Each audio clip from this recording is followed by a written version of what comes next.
बिस्मिल्लाहिर्रहमानिर्रहीम। अस्सलामुअलैकुम all the students. आज हम पढ़ेंगे हमारी first poem the ant and the cricket, यानी एक चींटी और एक क्रिकेट। क्रिकेट एक इंसेक्ट होता है जो हम घरों में अक्सर देखते हैं। आप स्क्रीन पर देख सकते हैं, मैं इसकी पिक्चर दिखाता हूँ आपको। ये एक क्रिकेट की पिक्चर है, इसे क्रिकेट कहते हैं। क्रिकेट खेल भी होता है और इस इंसेक्ट का नाम भी क्रिकेट है।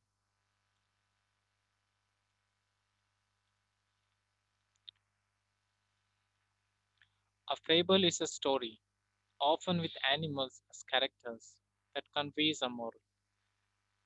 एक फेबल एक ऐसी कहानी होती है जिसके अंदर एनिमल्स को कोई कैरेक्टर बनाया जाता है, यानी जैसे इंसानों की तरह बातें करता हुआ उनको दिखाया जाता है, लेकिन उसके अंदर हमारे लिए कोई छुपा हुआ संदेश होता है। उस कहानी का असल मकसद ही हमें कोई संदेश देना होता है।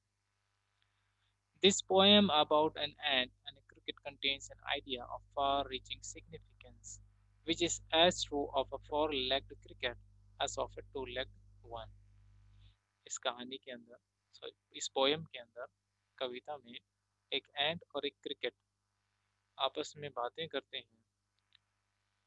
उन बातों से हमें ये पता चलता है कि वो बातें जो है उनकी हमें हमारे भविष्य के लिए, हमारे भविष्य के लिए तैयार रहने के लिए सीख देती है। ये जानवरों के लिए भी और इंसानों के लिए भी बिल्कुल एक ही जैसी, यानी इस कहानी से जो हमें सबक मिलता है वो कहा सबक जो है वो इंसानों पर भी लागू होता है और जानवरों, इंसान और जानवर दोनों पर ये सबक लागू होता है, सीख मिलती है। Surely you have seen a cricket that has two legs. और आपने क्रिकेट, जो अभी मैंने आपको पिक्चर दिखाई थी, इसके टू लेग होते हैं, वो आपने देखा होगा। पोएम पढ़ते हैं, पहले पूरी पोएम रीड करेंगे। A silly young cricket, accustomed to sing through the warm, sunny months of gay summer and spring, began to complain when he found that home his his cupboard was empty, and winter was come. Not a crumb to be found on the snow-covered ground, not a flower could he see, not a leaf on a tree. Oh, what will become, says the cricket, of me? At last, by starvation and famine made bold, all dripping with wet and all trembling with cold, away he set off to a miserly end, to see if, to keep him alive, he would grant him shelter from rain and a mouthful of grain. He wished only to borrow, he'd repay it tomorrow. If not, he must die of starvation and sorrow. Says the ant to the cricket, I'm your servant and friend. But we ants never borrow, we ants never lend. But tell me, dear cricket, did you lay nothing by when the weather was warm? Quoth the cricket, not I. My heart was so light that I sang day and night, for all nature looked gay. You sang, sir, you say. Go then, says the ant, and dance the winter away. Thus ending, he hastily lifted the wicket, and out of the door turned the poor little cricket. Fox call this a fable, I'll warrant it true. Some crickets have four legs, and some have two. Adapted from Aesop's Fable। एसप्स की fables book है, उससे ये ली गई है poem। फिर से read करेंगे, ध्यान से पढ़ना, आप भी रिपीट करना मेरे साथ। A silly young cricket, accustomed to sing through the warm, sunny months of gay summer and spring, began to complain when he found that at home his cupboard was empty and winter was come. Not a crumb to be found on the snow covered ground, not a flower could he see, not a leaf on a tree. Oh, what will become, says the cricket, of me? At last, by starvation and famine made bold, all dripping with wet and all trembling with cold, away he set off to a miserly end, To see if, to keep him alive, he would grant him shelter from rain and a mouthful of grain. He wished only to borrow, he'd repay it tomorrow. If not, he must die of starvation and sorrow. Says the ant to the cricket, I am your servant and friend. But we ants never borrow, we ants never lend. But tell me, dear cricket, did you lay nothing by when the weather was warm? Called the cricket, not I. My heart was so light that I sang day and night, for all nature looked gay. You sang, sir, you say. Go then, says the ant, and dance the winter away. Thus ending, he hastily lifted the wicket, and out of the door turned the poor little cricket. Folks call this a fable. I'll warrant it true. Some crickets have four legs, and some have two. अब हम इस poem का मतलब explanation समझते हैं. A silly young cricket accustomed to sing, यानी एक सिली यानी कि यानी अब लाइफ की कोई परवाह नहीं करने वाला ऐसा एक क्रिकेट है जो हमेशा गाने में खुश रहता है, यानी उसको गा, गाने की आदत है. Through the warm Sunny months of गई समर एंड स्प्रिंग, यानी वो पूरे गर्मी के महीनों में भी गाता था, है ना. और स्प्रिंग यानी जब बारिश का मौसम आता था या बारिश से पहले का जो मौसम था उसमें भी वो गाता रहता था. उसे वही चीजें अच्छी लगती, यानी गाने में ही वो खुश रहता. began to complain when he found that home, लेकिन एक बार ऐसा हुआ कि वो अपने घर पे था और वो किसी चीज को लेकर के शिकायत करने लगा कि अरे मेरे पास तो ये नहीं है, मुझे ये मेरे पास ये नहीं है. His cupboard was empty, उसका कबर्ड जो था यानी जो अलमारी थी उसकी वो बिल्कुल खाली हो चुकी थी. एंड विंटर was come, और अब सर्दियां आ चुकी थी. जानवर क्या करते हैं जब सर्दियां आने वाली होती है तो वो बाहर, सर्दियों में बाहर कम जो जानवर निकलते हैं ना, तो वो अपने लिए खाना पहले से ही इकट्ठा करके रख लेते हैं ताकि वो सर्दियों में वो खाने को वहीं पर खा सकें और बाहर ना जाना पड़े. तो अब वो क्रिकेट जो था वो कंप्लेन करने लगा कि मेरे पास तो खाने के लिए कुछ भी नहीं है. Not a crumb to be found on the snow covered ground, बिल्कुल एक छोटा दाना भी नहीं है. अब पूरा ग्राउंड जो है उस पे स्नो जम गई है. स्नो यानी कि बर्फ जम गई है. अब छोटे छोटे जानवर जो होते हैं कीड़े वगैरह, तो ये तो घास में रहते हैं, हरी चीज यानी घास वगैरह का उसमें रहते हैं और अपना खाना वहीं से खाते हैं. तो अब उसके ऊपर सब बर्फ जम गई, अब एक कैसे खाएंगे. इसीलिए वो कहता है कि अब तो सब जगह है बर्फ जमी हुई है. Not a flower could he see, not a leaf on a tree, उसे तो अब कोई फूल भी नजर नहीं आ रहा है जहाँ जिस पे जाकर के अपना पेट भर सके, और पेड़ पे उसे एक पत्ता भी नजर नहीं आ रहा. Oh what will become, says the cricket of me, वो क्रिकेट कहता है अरे अब मेरा क्या होगा. At last by starvation and famine made bold, और जब वो भूख उसको बहुत ही ज्यादा लगने लगी, all dripping with wet and all trembling with cold, और पूरा यानी ठंड में भीग गया, वो गीला हो गया और उसको बहुत ज्यादा ठंड भी लगने लगी और खाना भी नहीं उसके पास. Away he set off to a miserly ant to see if to keep him alive he would grant. अब वो एक चींटी के पास जाने का इरादा करता है. वो ये कहता है कि मैं जाकर के देखूं, क्योंकि अगर मुझे जिंदा रहना है तो मुझे खाना तो पड़ेगा. मैं जाके देखता हूँ अगर चींटी मुझे कुछ दे सकती है. हिम शेल्टर फ्रॉम रेन, वो मुझे बारिश से भी बचा लेगी. And a mouth full of grain, और मुझे पेट भर खाना भी दे देगी. He wished only to borrow, he'd repay it tomorrow. वो कहता है कि मैं आज उनसे उधार ले लेता हूँ, कल उनको वापस कर दूंगा, यानी जब मौसम ठीक हो जाएगा तब उनको वापस कर दूंगा. If not he must die of starvation and sorrow, अगर ऐसा नहीं होगा तो वो भूख से और दुख से मर जाएगा. भूख से भी मर जाएगा क्योंकि उसको भूख लगी हुई है और उसे दुख भी हो रहा है. इसीलिए वो कहता है कि मैं अगर ऐसा नहीं हुआ, मुझे खाने पीने के लिए कुछ नहीं मिला, तो मैं मर जाऊंगा। Says the ant to the cricket, I'm your servant and friend. अब वो एंट्स के पास जाता है और एंट उससे कहती है कि हम आपके सर्वेंट, यानी हम आपके नौकर हैं और आपके दोस्त भी हैं, यानी आप जो काम बोलोगे हम वो काम कर देंगे। हम आपके दोस्त भी हैं और हम आपके सर्वेंट भी हैं। But we ants never borrow, we ants never lend. लेकिन ये चींटियां कहती है कि लेकिन हम चींटियां जो है ना, हम किसी से उधार लेती भी नहीं है और किसी को उधार देती भी नहीं है। But tell me dear cricket, did you lay nothing by when the weather was warm? Caught the cricket, not आई।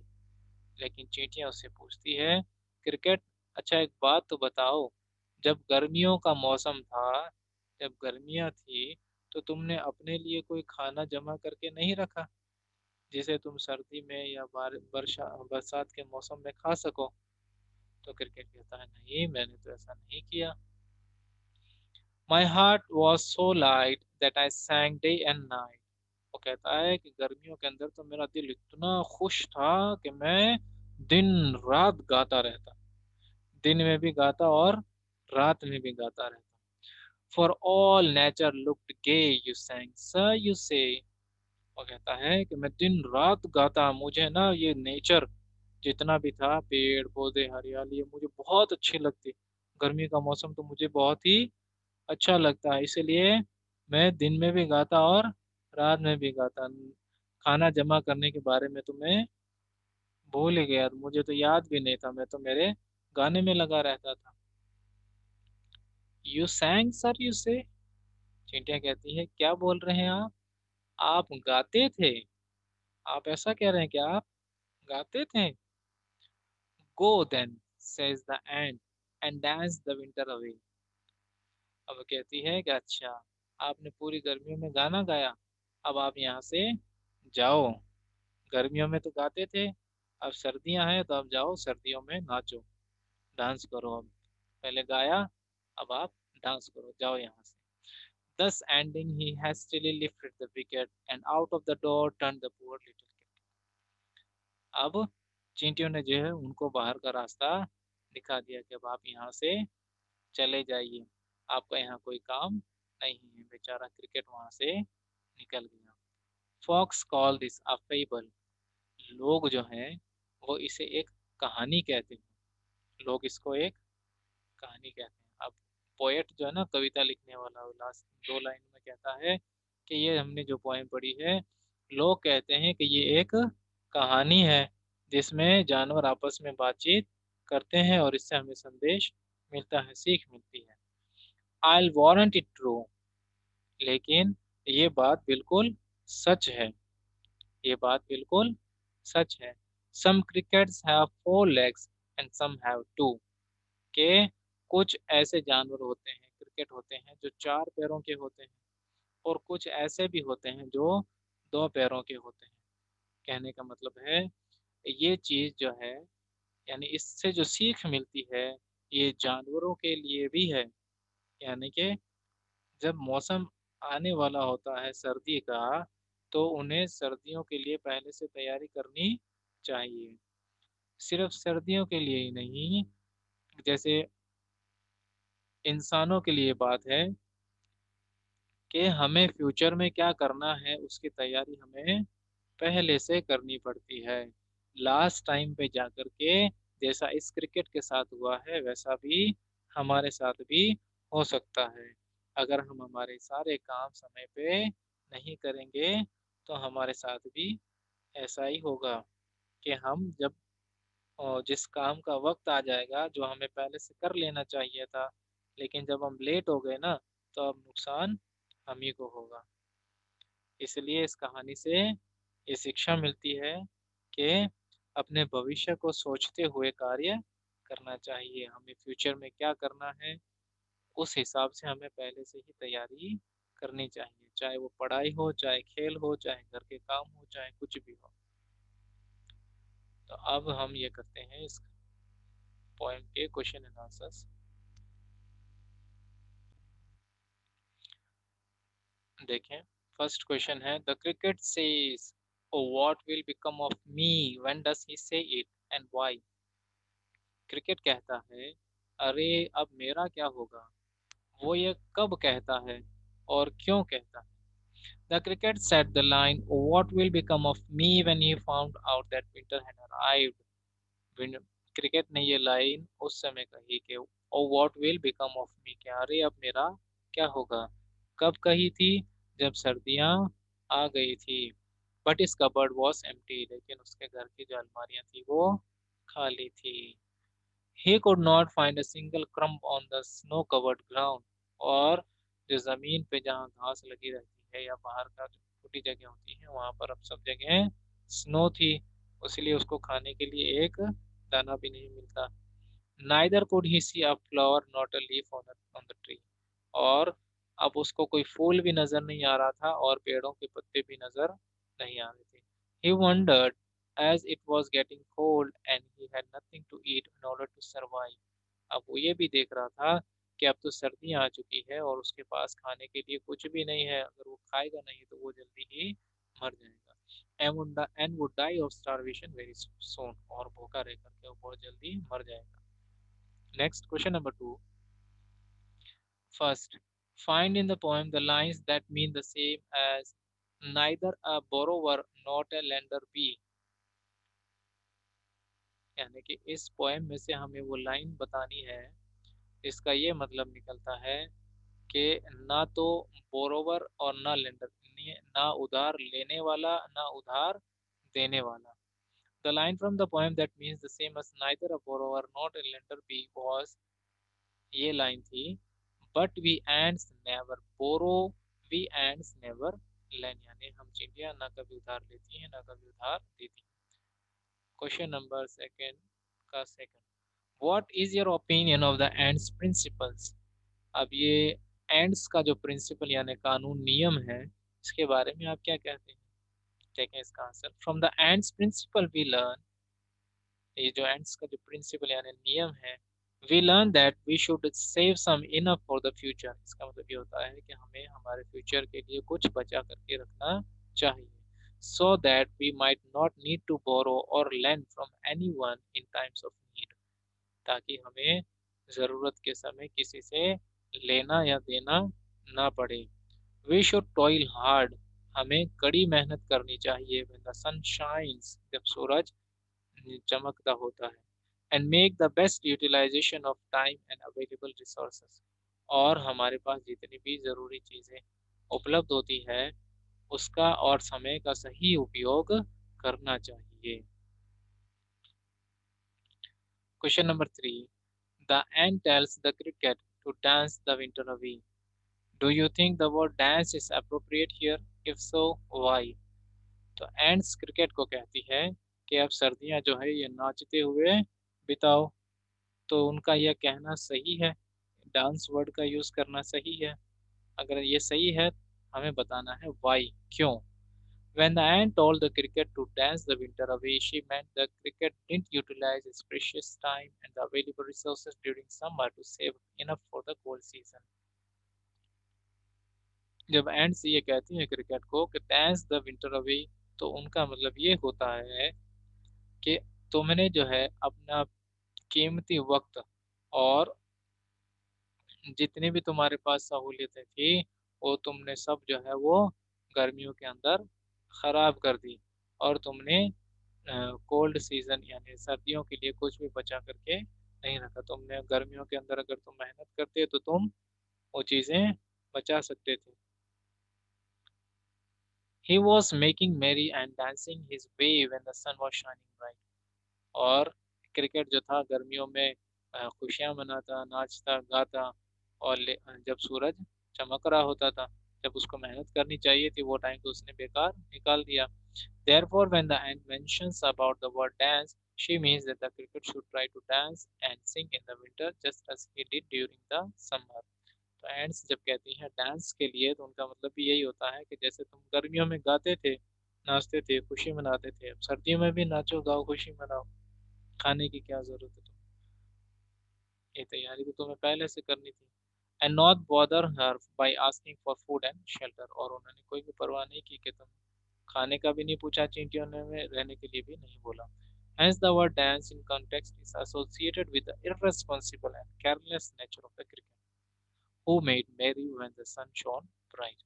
तो अब ये डांस वर्ड का मतलब यहाँ पर है उसका इररेस्पॉन्सिबल यानी गैर जिम्मेदाराना रवैया और केयरलेस लापरवाही वाला रवैया जो था ना क्रिकेट का वो बताया गया है कि जब सूरज निकला हुआ था तो तुम लापरवाह हो गए थे तुम्हें अपनी जिम्मेदारी का एहसास नहीं हुआ but didn't save adequate food to survive in the winter season और उस समय उसने विंटर सीजन के लिए फूड यानी खाना बचा करके नहीं रखा तो अब जब तुमने तैयारी पहले ही नहीं की तो अब तुम खुद भुगतो question number 4 first which lines in the poem express the poet's comment read them aloud कौन सी लाइन में पोएट जो है वो अपनी बात कहता है और उन्हें जोर से पढ़िए the lines in the poem that express the poet's comments are वो लाइन ये है fox call this a fable यानी लोग जो है इसे एक फेबल कहते हैं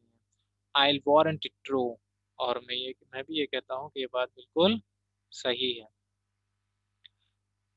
four second right the comment in your own words अब हमें इस कहानी के बारे में कमेंट्स अपने शब्दों में बताने हैं तो आप ये लिख सकते हैं the above comment as mentioned by the poet in the poem is a fable which has a moral behind it यानी ये जो कहानी ये कविता जो है इसके पीछे क्या है एक सीख मिलती है इसके पीछे एक हमें एक लेसन मिलता है कि हमें जो क्रिकेट ने किया है वैसा हमें अपनी जिंदगी में नहीं करना चाहिए in this story the cricket is the one who has a very care free nature और इसके अंदर क्रिकेट जो है ना वो एक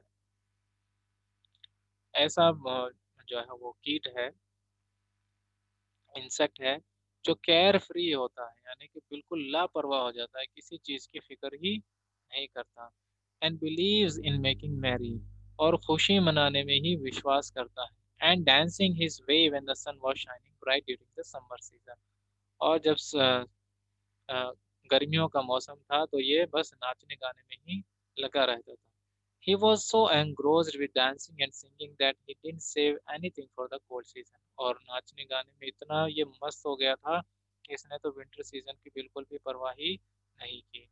On the other hand, the ant used to toil hard every day during the summer. और इसके दूसरी तरफ चींटियां जो थी वो गर्मियों में खूब मेहनत करती थी and saved enough grains for the future so that she has enough food stock to survive the freezing cold winter season. और इतनी मेहनत की उन्होंने कि वो सर्दियों के लिए उन्होंने अपना खाना बचा लिया. Hence the moral of the story is that we should always be prepared to work hard.